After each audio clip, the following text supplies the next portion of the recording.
Bueno, muchísimas gracias nuevamente a Edna y a Oscar. A continuación, presentaré a Amelia. Amelia's music education began when she was only 4 years old. By this time, she was already eagerly waiting to begin with piano lessons. She had several teachers over the following 60 years who have helped her to become who she is today. She also developed an interest in the violin and began violin lessons at the age of 7. At the age of 13, she accepted her first piano student, which started her music teaching career, which she is enjoying to this day. Teaching others has become a big and very helpful part of his own learning journey. She has used her acquired skills as a pianist at various occasions, including many church musicals, several weddings, a Christmas choir presentation at Blumenau, and the Pumpkin Festival choir of 450 singers. Today, she enjoys her life as a housewife, music teacher, and expecting mother, occasionally playing at musical events and sharing the joy that music has brought her with others. Thank you, Amelia, for coming today and sharing your talents with us. So give it our big applause to Amelia. Thank you.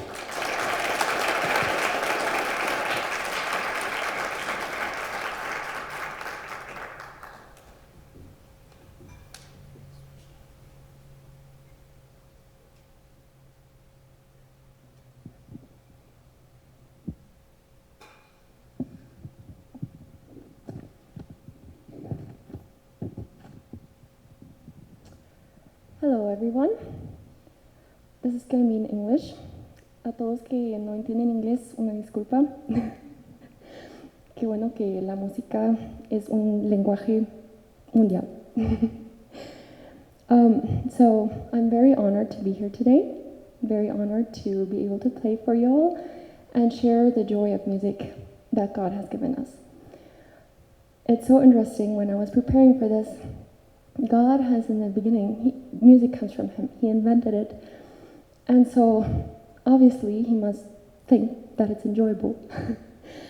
I felt that he wanted me to play this little concert for y'all. And I also felt that he wanted me to enjoy it instead of being scared about it or nervous. And I just thought, why am I supposed to enjoy this? This is something that I'm supposed to be scared about and nervous. And I said, okay, God, if you want me to do this, then help me. And so I trust that God is playing through me. And actually, the thought came to my mind, actually, God enjoys this. That's why he wants me to do it. And surprisingly, I was surprised. I said, what, God, you enjoy this? So anyways, I want to let God enjoy this through me today, and I hope that you all can share in this joy. I will give you a brief description of what I'm going to be playing. So in my piano training, I played songs that were composed in different musical periods. The majority of the songs I learned were from the Baroque, classical, and romantic periods. The classical and romantic periods are certainly my favorites. So the Baroque period was a time in European art music from about 1600 to 1750. One famous composer of this period would be Johann Sebastian Bach. The classical period was a period in Western music history that lasted from about 1750 to 1820. It was a time of great musical innovation that influenced music ever since. The Romantic period was a time in which the style of music emphasized emotion, drama, and individual expression.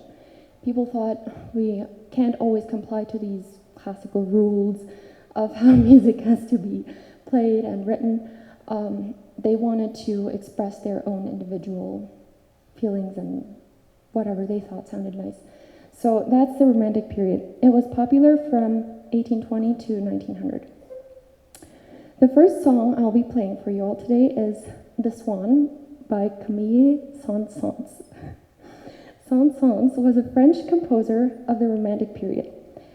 The Swan fascinates me because of the elegant and flowing melody, which is representative of the gracefulness of a swan.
Thank you. Thank you very much. The following song is Prelude Number 1 in C major by Johann Sebastian Bach. He was a German composer and musician of the late Baroque period. Prelude Number 1 in C major is the first prelude of a collection called The Well-Tempered Clavier, which includes 48 preludes and fugues for keyboard. So each prelude and fugue is a set. I will only be playing the prelude. The pieces are written in all 24 major and minor keys, and it is considered one of the most influential works of the Baroque era. This prelude, along with its fugue, represents the key of C major. It was later, as I learned today through Edna, it was later used by Charles Gounod, don't know how to say his name. It was used as the underlying musical base for the well-known Ave Maria arrangement, although he transposed it into the key of B flat major. So I learned about this today through the lovely singer Edna, whom you have just heard. As I was rehearsing, I heard a voice starting to sing. I'm like, do they have a DJ that's jamming along with me or something? And then I realized, oh, somebody must be singing. It must be her. And I asked her, do you want to sing along with me? And she actually took me up on it. So I want you to give her a big applause because I learned this song in the key of C major. I did not learn it in B flat major. That means she has to sing an entire tone higher than would actually be required. So please give her a big applause. Sin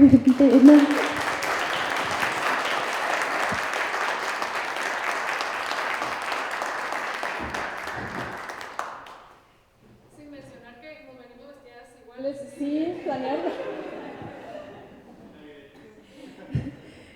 Se lo juro que no lo planeamos.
Muchas gracias. That was a nice coincidence. Okay, next you will hear Sonatina in A major, Opus 59, number 1, the third movement by Friedrich Kuhlau. Born in 1786, Kula was a composer of the classical and romantic periods of music. This song is a classical song. I have naturally loved the songs from the classical period since I was first introduced to them, this one being one of the favorite ones that I learned. I hope you enjoy it.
Muchas gracias. So I forgot to mention, in the beginning you probably saw the picture of me and another lady. Her name is Estela. She is my violin student, very appreciated and good violin student. I was going to do several songs with her. Unfortunately, she became ill. That is why she's not here and I'm doing this alone. I just wanted to mention that. I hope that she gets well soon. Next, I will play Fox Dance by Leo Weiner. Leo Weiner was a Hungarian composer whose style has a conservative, romantic approach with added elements of Hungarian folk music. Fox dance is a very fun Hungarian dance. I love it because it's so dramatic.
Thank you very much.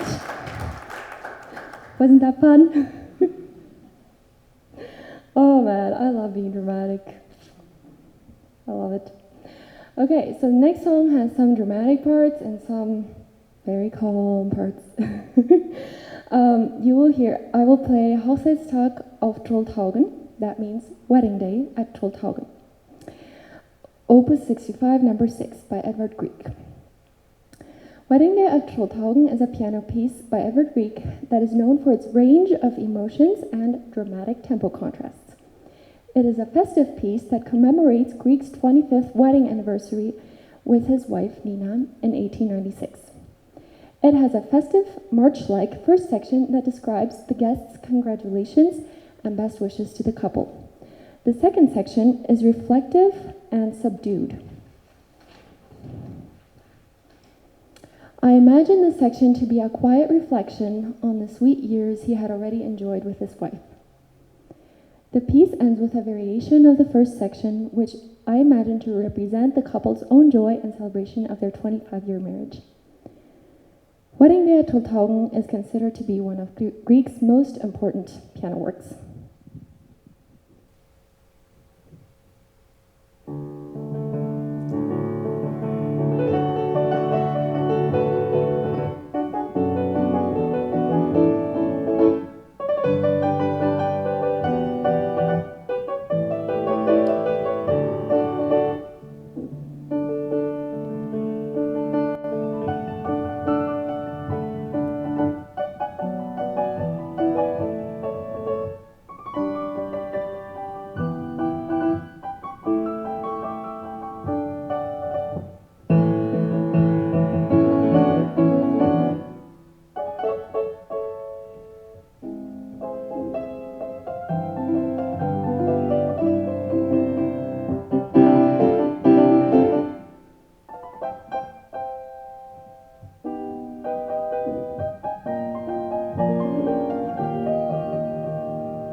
Thank you very much. Oh, that was so much fun. I love those fun songs. Music is so much fun. Next, I will be playing Rustles of Spring by Christian Sinding. Christian Sinding is a Norwegian, he was a Norwegian composer who lived from 1856 to 1941 and was often compared to Edvard Grieg and regarded as his successor. The piano piece, Rustles of Spring, is considered to be his most famous composition. In Norway, the days get longer and the weather gets warmer all over the country during the months of March, April, and May. The melting snow creates natural waterfalls everywhere, and together with the blooming flowers, lush green landscapes, and vibrant nature awakening after winter, spring in Norway is quite remarkable, unlike in Chihuahua. So, if you have problems feeling happy about spring because of all the storm, dust, and whatever, imagine spring in Norway. The piece Rustles of Spring depicts the excitement of spring in Norway.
Thank you very much.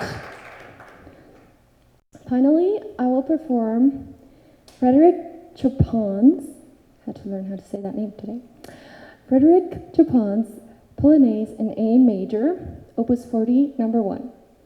Frederick Chopin was born in Poland, 1810. He was a pianist and composer of matchless genius in the realm of keyboard music.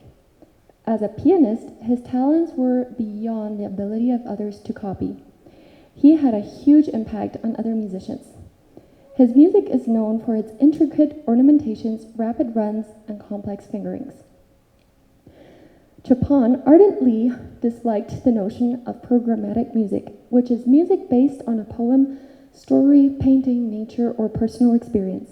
The story may be conveyed through the piece's title or program notes. Therefore, he never attached descriptive names to his works. I indicate, he once wrote in a letter, it's up to the listener to complete the picture. But his publishers couldn't resist labeling his works with fanciful names, some of which Chopin lamented as stupid titles. I had to laugh so hard when I read this because sometimes I like to play songs the way that I like them.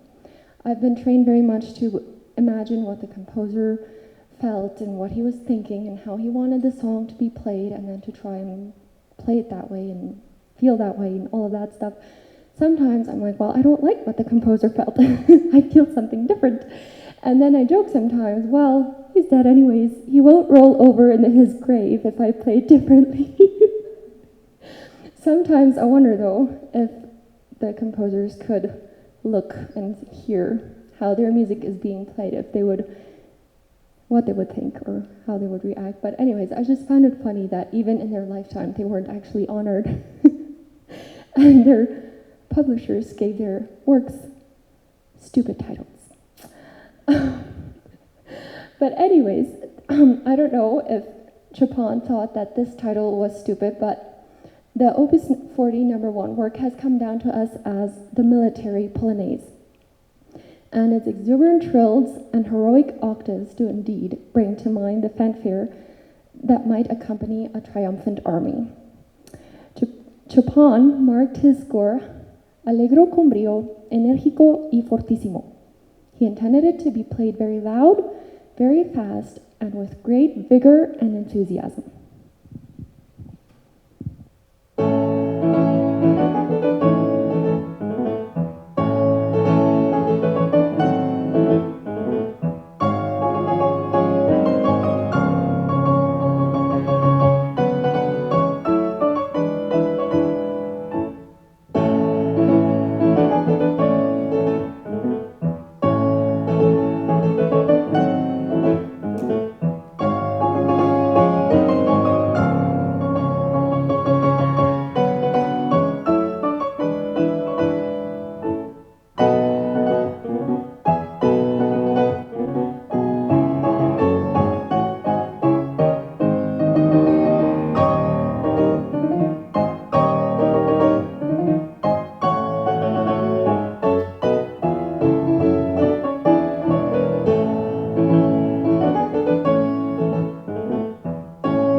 Thank you very much.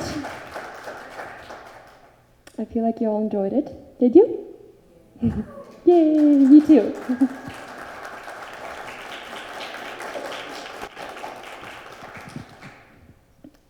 I feel like God enjoyed it. I'm sure he did. Thank you so much again for the opportunity to be able to participate here and share the beautiful joy of music with you all. I hope you all have a blessed night. It was an honor for me to pray for you.